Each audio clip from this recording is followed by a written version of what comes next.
We are obsessed with trying to establish what is great. We label people in history this way. For those of you who enjoy history, we have Alexander, we have Catherine, we have Charles, we have Louis the Great. Each of them, Alexander the Great, Catherine the Great. For those of you who are not into history and trying to label something great, there's always the debate that happens about who is the greatest basketball player of all time. That we're trying to label the great, the greatest one, the biggest one, the best one. Is it Michael Jordan? Is it Kareem Abdul-Jabbar or Wilt Chamberlain? Is it LeBron James? Who is the greatest? Or even in football, for those of you who are football fans, that we debate who's the greatest quarterback of all time. You see, we are in an obsession to establish who is great and who is the greatest. The reality of it is that just because we do this with figures in history that are political figures or military heroes like Alexander the Great or Catherine the Great, or if we do it with our sports stars like LeBron James or Michael Jordan, that I believe that us labeling people as the great is really communicating much more about us than it is about those people. I think that deep down inside, each one of us has a longing to know that we have significance. We have this innate desire inside of us to know that we are important. In other words, we want to be great. In this passage in Mark chapter 9, I would like us to read this and hear the word that Jesus says to his disciples. They went forth from there and passed through Galilee. And he did not want anyone to know, for he was teaching his disciples, saying to them, "The Son of Man is going to be delivered into the hands of men, and they will kill him. And when he is killed, after 3 days he will rise." But they did not understand, the disciples, the saying, and were afraid to ask him. And they came to Capernaum, and when he was in the house, he asked them, "What were you discussing on the way, on the road, on the way here?"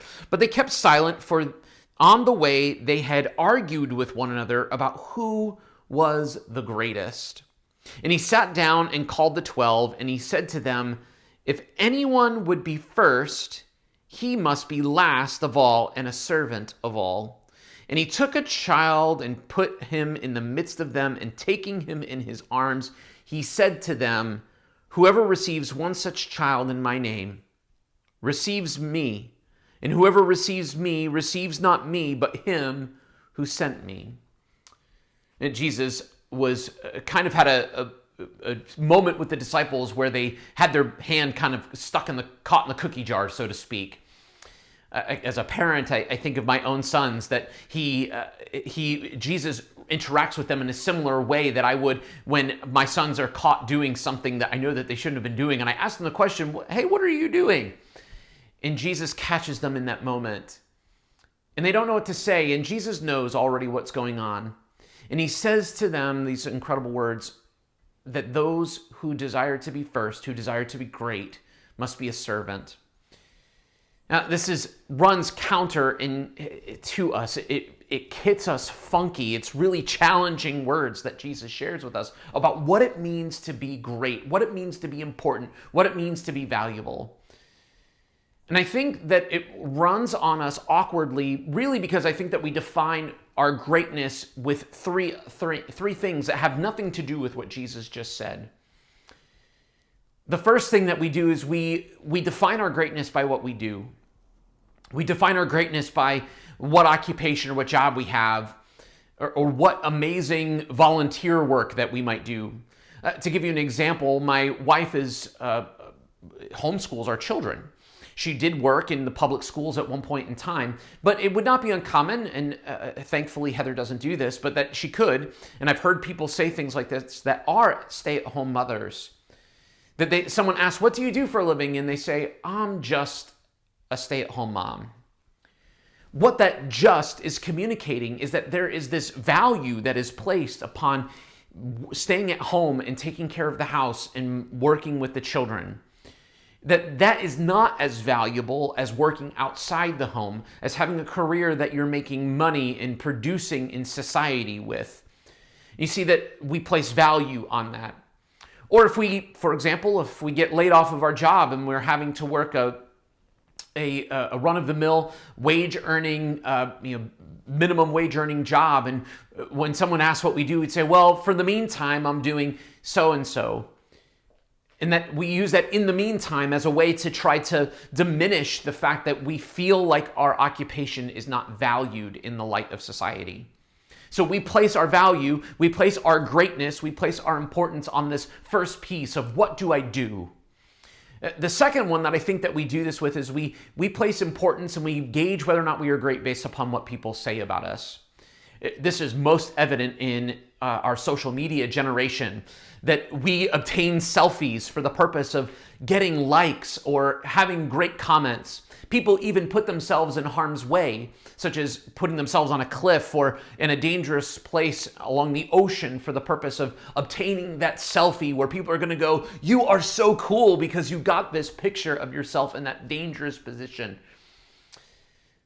And that's really communicating that where we have placed our value, where we have placed whether or not we are great, is dependent upon the likes upon a status or the comments that we receive to a picture or a post that we make, a status update that we make. The third one that we use, that we try to determine our value and our worth in, is what types of things do I have? What do I possess? Sometimes this possessions will be in the material form. It will be in a possession that we have. We have the right car or the right clothes or the right shoes or whatever it might be. We have the right amount of money in the bank account. But sometimes it's simply about possessing a relationship. I'm close to the pastor, for example, at a church, or I know the mayor downtown, or I'm connected to this guy or girl that is very attractive, and so this provides some value to who I am. Look how great I am because I'm connected to this person and they know me by name.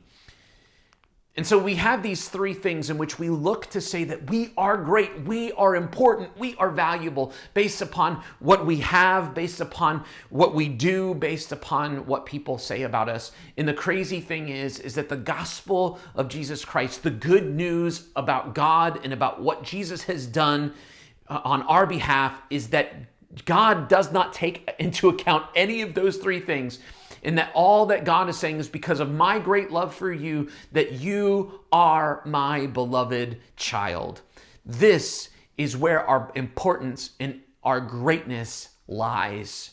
Has nothing to do with us, has nothing to do with what we've done or what we do for a living or what we could yet do or our potential, has nothing to do with what other people in the world are saying about us, has absolutely nothing to do with what we own and what we possess, but it has everything to do with what God has done for you in Jesus Christ.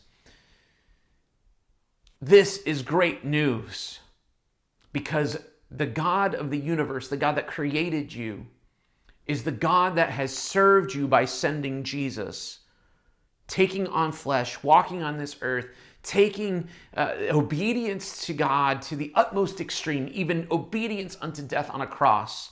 And now we who follow him, when we recognize that we don't have our value or our greatness is not defined by those other things, that we're free now to serve him in that fashion and to find greatness in those things that God says are great. Loving others, serving others, placing others before ourselves. What's amazing about this passage and what Jesus did to the disciples that day when they were arguing on the road, what's amazing about this is that when we see this, is that when we finally understand that greatness has absolutely nothing to do with those things, that competition is now gone. I'm not competing with my neighbor or having to keep up with the Joneses anymore. I'm not needing to compete with the business down the street, or I'm not needing to compete with people to keep up with my bank account or what relationships I have or what people are saying about me. But rather, we can welcome in those who have nothing to offer us.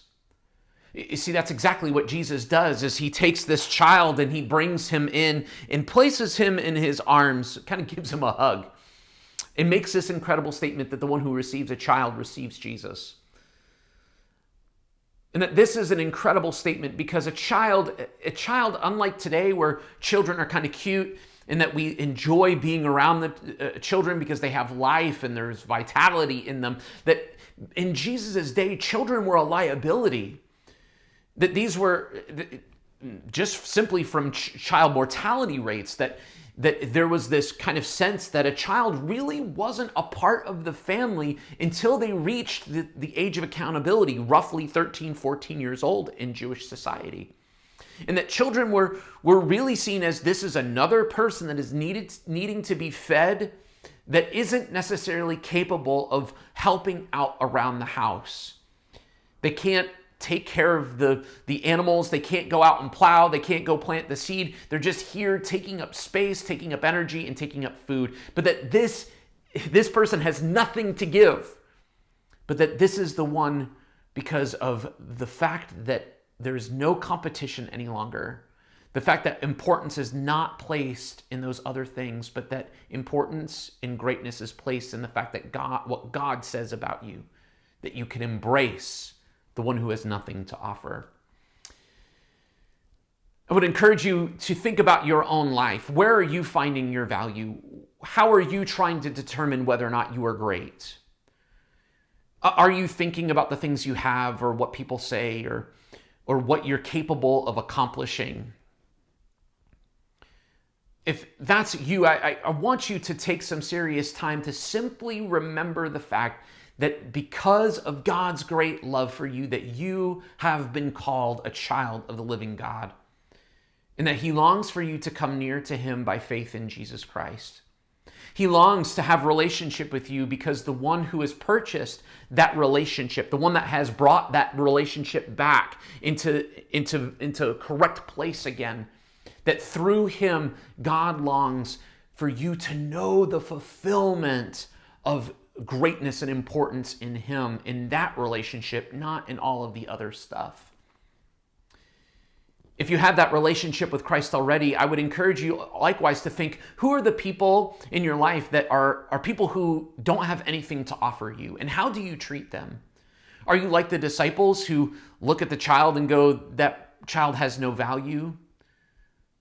Because it's that non-valuable person that when you welcome and receive them, that you're receiving Jesus himself.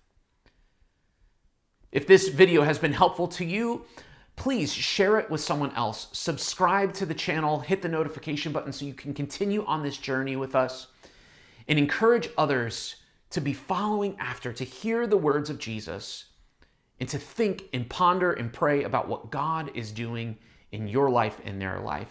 Thank you.